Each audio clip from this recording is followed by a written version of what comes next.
Huge fight news coming from Dana White yesterday. Ilia Topuria vacating his featherweight belt, along with some title fights getting announced for UFC 314 and 315. A lot of fights to talk about today, guys. Stick around to hear my thoughts. I'm Wyatt. This is Fight Society.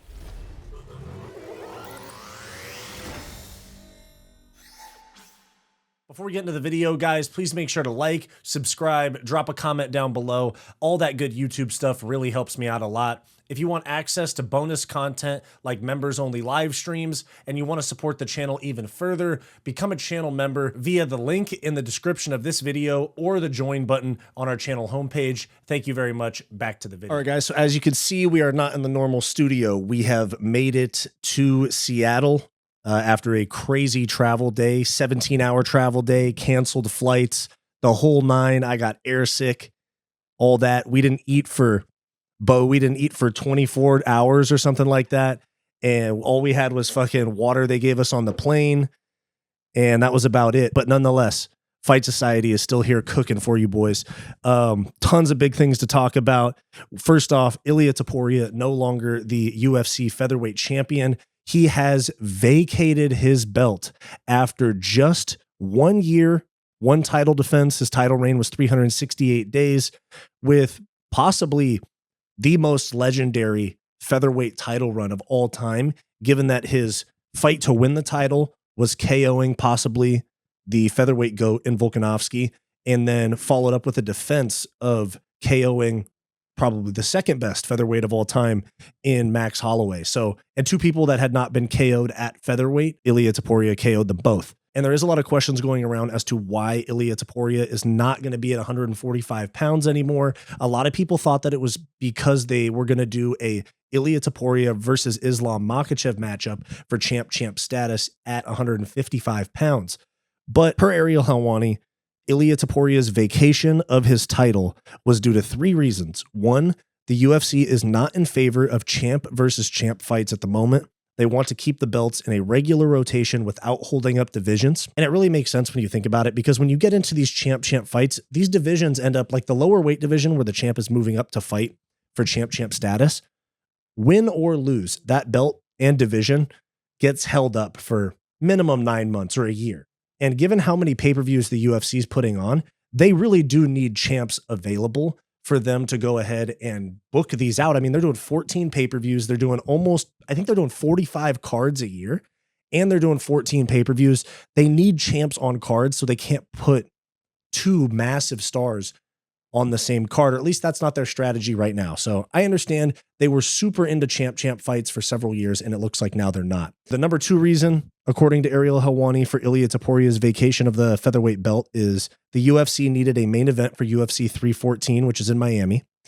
And then also the weight cuts to 145 pounds were getting hard for him. Now that is something that everyone that pays close attention to the sport has been aware of, is that Ilia Topuria cuts to 145 from somewhere around 190 pounds, 185 pounds. Even though he's not the tallest guy in the world, he is bulky. That's why he has so much power. And it makes sense. It makes sense. Now, moving on from there, like I said, UFC 314 in Miami needed a main event. Now, the main event for this card, Volkanovski versus Diego Lopes for the now vacant 145-pound belt.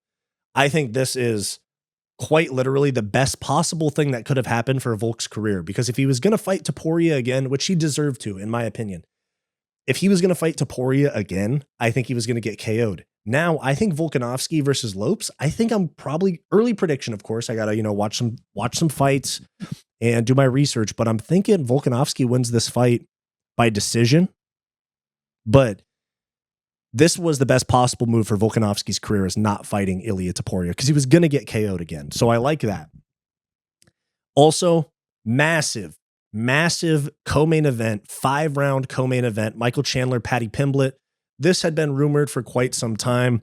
I had a feeling this was going to happen on the card. Massive step up for Paddy Pimblett, and still a massive fight overall, because Chandler's a big name. Paddy Pimblett's one of the bigger names coming out of the UK, and one of the more anticipated prospects of the last few years. Now him and Ilia Topuria are going to be in the same weight class. So now the whole hand sanitizer incident from several years ago, all of that. If Pimblett wins this fight and then Ilia doesn't get a title shot right away, We could see Ilia against Paddy Pimblett in the near future, but this is a big fight. Now, what are we going to do with Ilia Topuria? They say that he's not going to go straight into a title shot. That's what they're saying, okay? Now, I think what's going to happen is they're going to do him against like a Dustin Poirier or the winner of Gaethje versus Hooker at UFC 313. I'm not ruling out a title shot for Ilia Topuria right away. I don't think anybody would argue with him getting a title shot at 155 pounds, given that he just walked away from a belt at 145. Now, if they don't do Ilia for a title shot, it's probably Dustin Poirier. That'd be a sick-ass fight. But now Ilia versus Paddy Pimblett is a serious possibility. I think I'm going to pick Paddy Pimblett by sub in this fight because Chandler gives up his back way, way too easily. We saw that with Oliveira multiple times. He got rear naked choked by Dustin Poirier. Paddy's going to be all over that, in my opinion. So, in my opinion, Paddy Pimblett's going to get that one done by decision in the first like 3 rounds. And then we also have another massive announcement. Former Bellator featherweight champion has signed with the UFC. Patricio Pitbull is going to be fighting Yair Rodriguez. Massive matchup. And I think this is going to be the first of several big stars from Bellator to come over to the UFC. There's been talk of Aaron Pico. Now we have Pitbull in the UFC. I'm kind of thinking that Johnny Eblen finds his way over to the UFC as well, possibly Fabian Edwards. I mean, I made that towards the end of 2024, like the very end of the year, like a couple months ago. I made that video about PFL Bellator fighters that I want to see. Dakota Jacheva is not going to end up in the UFC anytime soon. The PFL is throwing tons of money at her. And so if Dakota Jacheva was to end up in the UFC, it would be because of PFL going out of business. But the rest of them, Patchy Mix, Johnny Eblen, I could see all those guys coming over to the UFC in the next, Aaron Pico. I could see all those guys in the UFC in the coming couple months because PFL has a lot of people jumping ship. They don't want to pay these guys 6 figures per fight. They just don't. They already have big paychecks going out to people like Francis Ngannou, to people like Dakota Jacheva, and they don't want to do all that. So Pitbull's in the UFC against Yair Rodriguez. Sick fight. This could get him a title fight off a win. I mean, featherweights, even with Ilia leaving, featherweight's still hype, okay? And we have Max Holloway at 155 pounds too now, so 155 is in good shape as well. Moving on from there, UFC 315, which is in Montreal, Canada, was rumored to be Bilal Muhammad against Shavkat Rakhmonov. It turns out that's not the case. We now have JDM getting pulled out of his March fight with Leon Edwards in the UFC London main event. He's now getting pushed back about a month and a half to fight at UFC 315 on May 10th. And it looks like Shavkat was too injured to fight following the Ian Gary fight. So Bilal versus JDM, I'm probably taking JDM in this fight as long as he can defend the takedown. I think he's going to have a good day against Bilal Muhammad. So the co-main event also announced Shevchenko's not going to be fighting Wei Li. She's going to be fighting Manon Fiorot. So I think if Shevchenko wins this fight, which I assume she probably will, she's probably going to outclass Fiorot. But Fiorot is really big for that weight class. I could see her being imposing and maybe getting a finish in the first like 3 rounds. But if it goes the distance, Shevchenko all the way. If Shevchenko wins this fight, I have a hard time imagining they don't do Wei Li versus Shevchenko. So there you have UFC 314, all kinds of announcements. Also, Jeff Neal, Carlos Prates added to the card. This is a crazy card, guys. A quick overview, like we talked about. Alexander Volkanovski versus Diego Lopes for the now vacant featherweight championship. 5-round co-main event, Paddy Pimblett, Michael Chandler, insane. Feature fight, Yair Rodriguez, Patricio Pitbull, insane. Jeff Neal, Carlos Prates, a tough, durable, still dangerous vet in Jeff Neal, giving the up-and-coming huge big-time prospect that everyone's already dubbing as a future champ, Carlos Prates. I think he's going to be a future champ, and he is getting his big step up into the top 10 against Jeff Neal. Biggest test of his career for sure. And then opening the main card, Nikita Krylov, Dom Reyes. Sick matchup. On the prelims, there's going to be Dan Ige, Sean Woodson. Big-time fight. Winner of that fight will get a ranked matchup. Yan Xiaonan and Verna Jandiroba. This will probably decide the next title challenger for Wei Li, as long as she doesn't go up to 125, or if she loses to Shevchenko and comes back down. And then we also have Jim Miller, Chase Hooper, another step up for Chase Hooper. Prelims, Darren Elkins, Julian Arosa. Good friend of the channel, as you guys know, Cedricus Dumas versus Michael Alexejasic. Sumat Arji, Mitch Raposo, and Alberto Montes versus Roberto Romero. Sick card.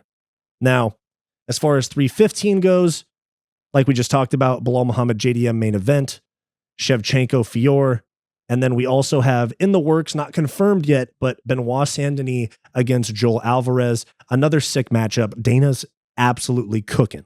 And the new UFC London main event, now that Jack Della Maddalena is off that card and moved to UFC 315, is Leon Edwards versus Sean Brady. So we could have a whole nother number one contender in Sean Brady if he beats Leon Edwards. So 145, 155, 170, cooking. Then another weight class that also has some big matchups to be made.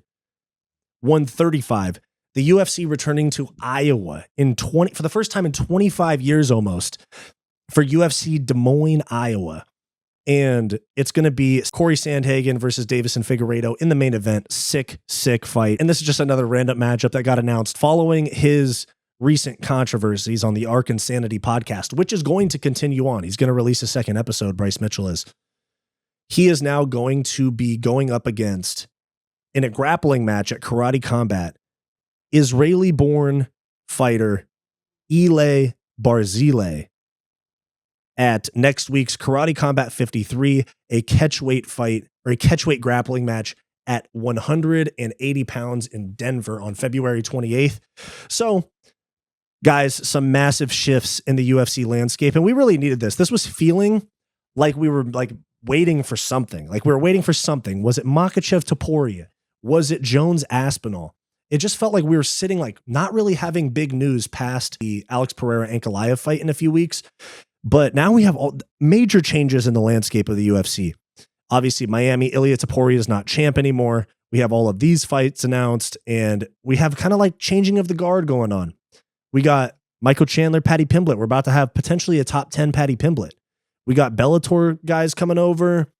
JDM's a new age guy, potentially going to become champ in May. The UFC and MMA is in a very, very good spot right now. I'm just hoping that the GFL and the PFL can continue to grow to kind of make the ecosystem healthier for fighters to get better contracts and have places to fight. But guys, there it is.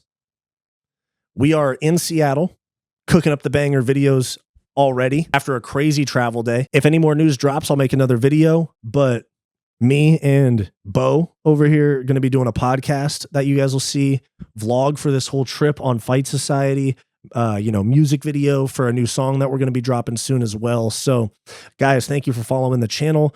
Like, subscribe. Let me know your thoughts on everything that we talked about in the comments down below. See you next time.